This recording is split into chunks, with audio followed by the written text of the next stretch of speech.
नमस्कार. जेथे नसतो स्वार्थाचा गंध तेथे मजबूत होतो मैत्रीचा बंध. माझ्या सर्व मित्रांना जागतिक मैत्री दिनाच्या हार्दिक शुभेच्छा. जीवन प्रवासामध्ये माणसं जितकी मित्र म्हणून गरजेचे आहेत तितकेच सृष्टीमधील इतर पशुपक्षी प्राणीही मित्र म्हणून गरजेचे आहेत आणि त्याबरोबर झाडंही अधिक मित्र म्हणून गरजेचे आहेत. यावर्षी 15 ऑगस्ट रोजी संतश्रेष्ठ ज्ञानेश्वर माऊली यांची 750वी जयंती आपण साजरी करत आहोत. आणि 750 वर्षापूर्वी ज्ञानेश्वर माऊलींनी ज्ञानेश्वरीमध्ये लिहून ठेवलं आहे, जो खांडावया घाव घाली का लावणी ज्याने केली, दोघा एकची सावली वृक्ष तो जैसा.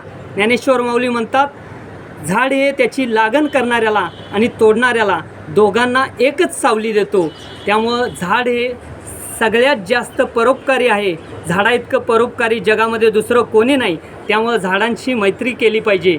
चला तर मग झाडांचे संगोपन, संवर्धन आणि रक्षण करूया. धन्यवाद.